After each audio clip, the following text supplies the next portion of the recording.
Hey, on here again to give you another queer history fact. Um, One of the things I found when I was researching is that a lot of the moments in history have to do with whiteness, center white people's movement in history. And I mean, that's pretty in line with the history that we're even taught, like in the school system.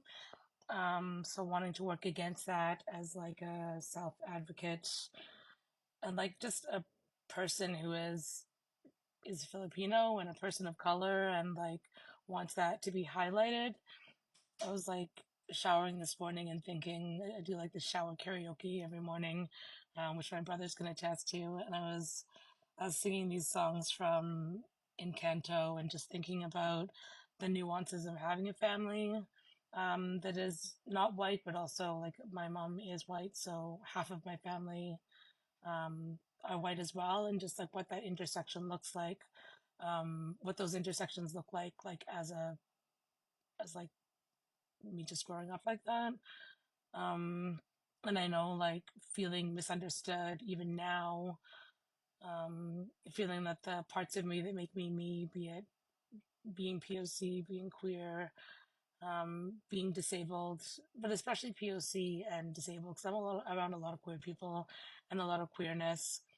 Um, but feeling like there are parts of me that I don't feel people really want to know more about, or are like interested in talking about. Like I want to geek out about queer history like every day, and I mean beyond my brother, who I've already said is like my biggest form of support. Um, Beyond my brother, nobody really like asks me stuff about that, unless it's of course like work related, and we're talking about a workshop that we're putting on or an event where there could be maybe more um,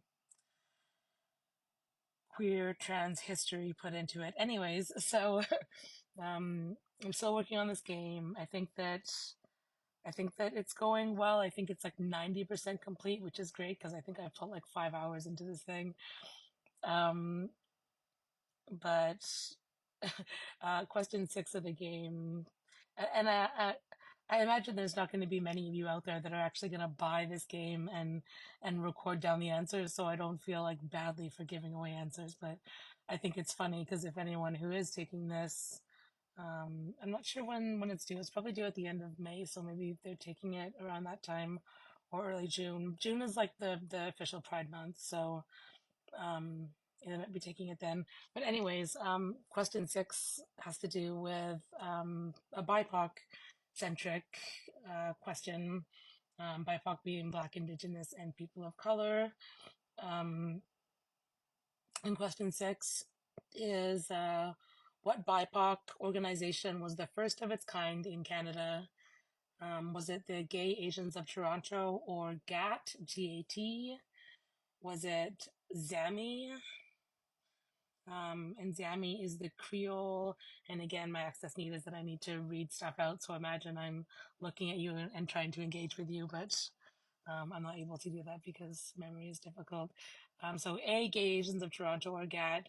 B, Zami, which is a Creole word for lesbian within West Indian culture, or Kush, spelled Khush, which means happy or pleased in Hindi or and Urdu, which are two languages and ethnic groups for people living in India. So, what BIPOC organization was the first of its kind? Um, Queer history, like most history, tends to center whiteness. When I first started researching and creating content, it was hard to find historical moments that centered BIPOC communities and individuals and their movements in Canadian queer and trans history. I wanted to be represented in the content I share. All of the organizations I've listed as potential answers have given BIPOC, queer, and trans people the intersectional support they deserve, but one of them was the first to do it. Which one do you think it was? And I'll kind of insert the do do do do do do do. The Jeopardy theme song. I probably completely botched that, but anyways, um, so the answer is GAT, the Gay Asians of Toronto. In 1980, GAT was the first organization in Canada to advocate for LGBT people of color. I have a black and white photo that shows a group of Asian people holding a banner that says, "We're Asians, gay and proud." And oh my God, I want that on a t-shirt even now. I'll try and find a way, or maybe somebody can help me put like a picture of that like in this block right here so I could be like, this is the picture. Um, but the photo, I know when I found it, I got so excited because I could finally see like people that looked like me, and they were like so proud and happy, and like some of them had like their fists raised in the air. And like the story behind this photo is that um the factual information was that it was taken during the National March on Washington for Lesbian and Gay Rights in 1979.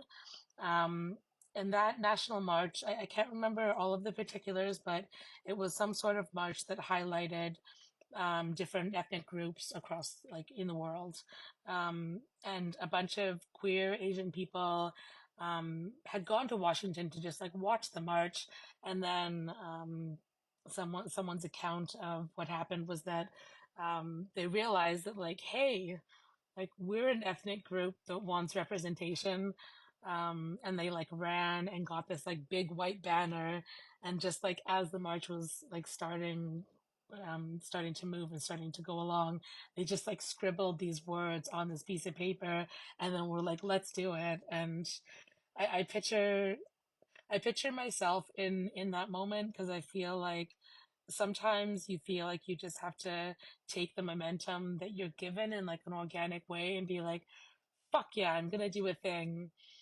Again, shout out to Angel because I feel like Angel, Johan, and I would 100% be like, yeah, we want to be represented, and we'll write a sign, and we'll show our pride, and we'll march along beside people and know that that'll fill us up.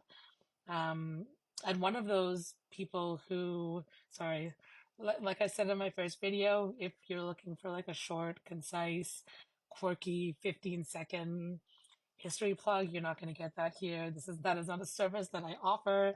I go on tangents. It's like tell me you have ADHD without telling me you have ADHD. It's like the spirals of conversation. I will try and end it by the 10-minute mark because it is like marked on my phone how many minutes I have left. So I'll try and keep within that. But one of the activists who was in that photo was a man named Richard Fung, and he's been an integral part of Pride in Chinatown, of historical moments throughout queer culture in Canada. Um, I recently, and I want to say like within the last 2 years, attended Yellow Peril Celestial Elements, and I'll talk more about that later if y'all want. And I think there was um, a showing of a Richard Fung, um, my goodness, reorientations, I think. Yeah, it was shown after the Yellow Peril um, film, and yeah, just to get at yourself, to get my hands on a piece of queer culture that has to do with Asian queerness is just, it brings me so much joy. So some of the activists pictured in this photo would go on to form Gay Asians of Toronto, or GAT, a year later in Toronto. The two other organizations were also firsts in their own right as they created community for different populations of people. So in 1984, ZAMI was founded in Toronto, Ontario as the first Canadian group for Black and West Indian gay and lesbians. And in 1987, Kush, also formed in Toronto, Ontario, was the first group for South Asian gays and lesbians. The group was first named South Asian Gay Association, or SAGA, but they changed their name to Kush as they extended their membership to include both women and men. And I wonder if Zami went through a similar name change. I'll look it up and I'll try and get that back for y'all. But yeah, thank you for coming on and listening. Even if you like and watch this video, it really just makes me feel seen, and like, I don't know, I'm feeling really misunderstood by a lot of people these days. I'm feeling like this weird dude, and maybe somehow interacting with the platform I'm not familiar with will still connect me to the people out there that like understand more of that. So hope you have a good day, and I'll try and see you tomorrow. Bye.